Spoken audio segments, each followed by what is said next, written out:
So, it's around this time of year that we see a lot of board game content creators and reviewers participate in a time honored tradition of producing a top X most anticipated games list for Essen Spiel.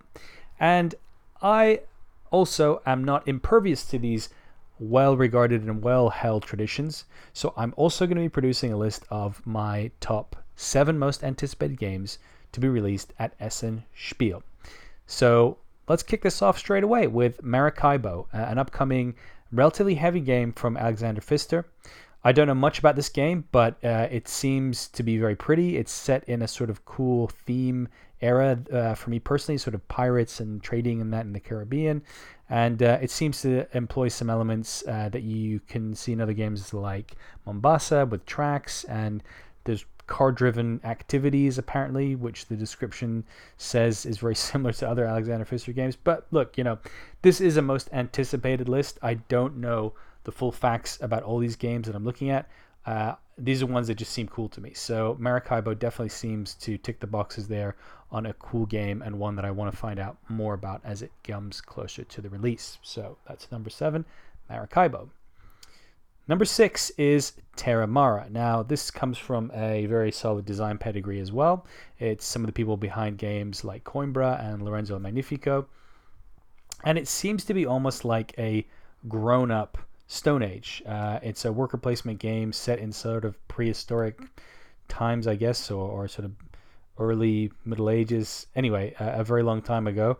And it looks really cool. It seems to be relatively standard for the most part, but it does have some interesting elements of being able to develop the strength of your forces so you can kick other players off worker placement slots.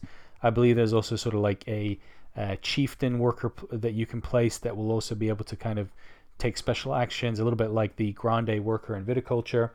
There's also some dynamism to the worker placement slots on the board. I believe these can kind of switch out and change.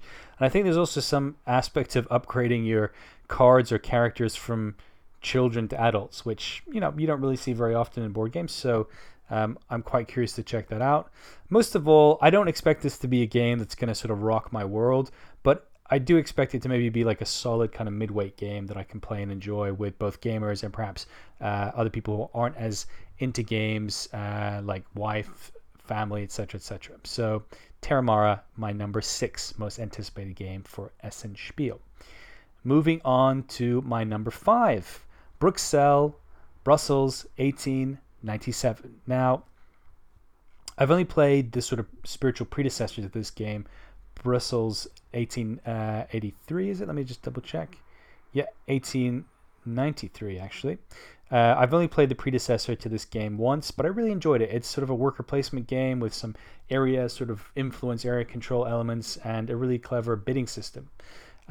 What this game does is really interesting to me as a minimalist, because I love it when games can kind of be streamlined and smoothed around the edges without losing the kind of core essence that makes a game special.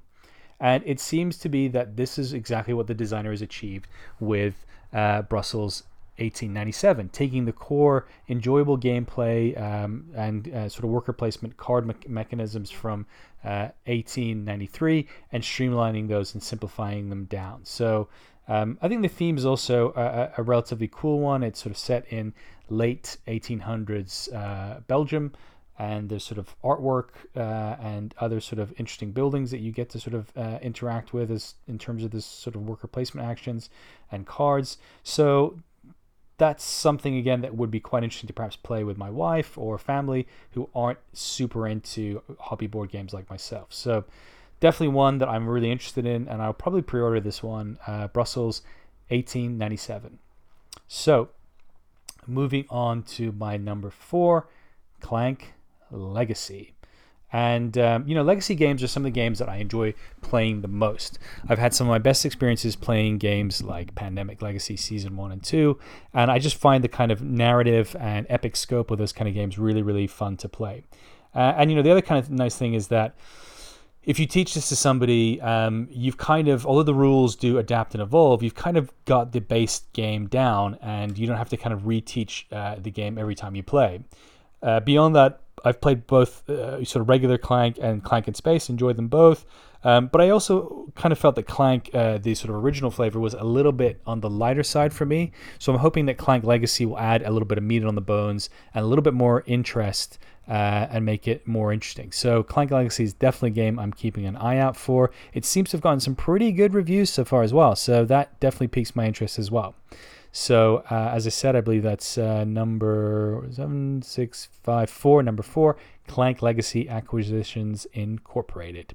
So let's go on to my third most anticipated game to be released at Essen Spiel, and that's Trismegistus, the Ultimate Formula. So this is, again, a game with a really good design pedigree. So it's designers of Teotihuacan, and I believe the same publisher. And it seems to be, again, a game centered around dice. And I enjoy dice as kind of a gameplay element, especially when it's used in less randomized ways, like as workers or in drafting. And this seems to use the latter approach. Heavy Cardboard did a really good run-through of this, playthrough. And it seems to be a game where the actual things you're doing on each turn are not super complicated in and of themselves, but the decision making you have to make is very deep and very impactful as you're playing the game. And I love those kind of games where the kind of rules investment is relatively light, but the depth of decision making is really deep. And I mentioned in a recent review or first impressions I did for Barrage that I really enjoyed it in that game. So if this game can kind of capture that same essence of being relatively rules light, but offering a lot of options, and to be fair, I had the same kind of impression around Teotihuacan. It wasn't super complex to play turn by turn, but just the range of decisions and the scope of those decisions was really, really challenging and crunchy and enjoyable. So Trismegistus, that is my third most anticipated game of Essen Spiel. My second most anticipated game of Essen Spiel is Masters of Renaissance Lorenzo il Magnifico, the card game. So I never actually got around to playing the original version of Lorenzo il Magnifico, and that's something I do quite regret. But, you know, when a game gets converted to a sort of lighter package, a lighter sort of medium like a card game, I'm always quite interested. Again, similarly as to what I said about Brussels 1897, when you can kind of maintain the core essence of a game, but simplify it and refine it and smooth out some of the edges, I'm always quite interested. And this game seems to have thrown in some fun elements that are kind of reminiscent of Potion Explosion or Gizmos with the marbles here. And, you know, I'm really curious to find out more about it. This is one I'm most likely going to be pre-ordering also. I'd just like to say at this point, thank you again for the people that have shared these photos on BGG. You know, I haven't gotten explicit permission from them to use their photos, but I'm hoping that showing people's photos in the scope of BGG and showing their handles as I do so will, you know, shield me from the worst of the ire that I may get in comments or feedback on Twitter. But anyway, with that said, let's move on to the number one most anticipated game for the Board Game Minimalist at Essen Spiel, and that is Alubari, or A Nice Cup of Tea. And this is designed by Tony Boydell, the designer of Snowdonia, and it is indeed a spiritual successor to Snowdonia, and that's probably the reason why it is my number one most anticipated game. I played Snowdonia for the first time this year and massively enjoyed it. I thought it was amazing. It really just hit a perfect sweet spot for me between complexity and sort of simplicity and, you know, rules depth and depth of decision making. So really, really enjoyed that. And from what I understand, Alubari actually maybe even improves in some elements of Snowdonia. So that's got to be great. And it's also a game that many people have said, well, speaking about Snowdonia here specifically, that plays equally well at 2 players or at 4 players. So that's really cool for me if I can get a game that I can potentially play at 2 with my wife, as well as taking to my regular gaming group. That's always a bonus. So Alubari is a game I'm really, really curious about. I believe Tony Bodell, the designer, just dropped a sort of walkthrough of the game. I haven't actually had a chance to look at it yet. If we look in the videos, 19 hours ago, he's dropped a quick run through, which I will be checking out at some point later today. But yeah, that is my list of top 7 most anticipated Essen Spiel releases. I'd love to hear your most anticipated games in the comments. Is there anything that I missed, perhaps? I'm sure there is loads of stuff that I missed, but anything that you really think I should have had in this top 7 list. And you can also hit me up on Twitter at Game Minimalist. And in the meantime, enjoy your gaming.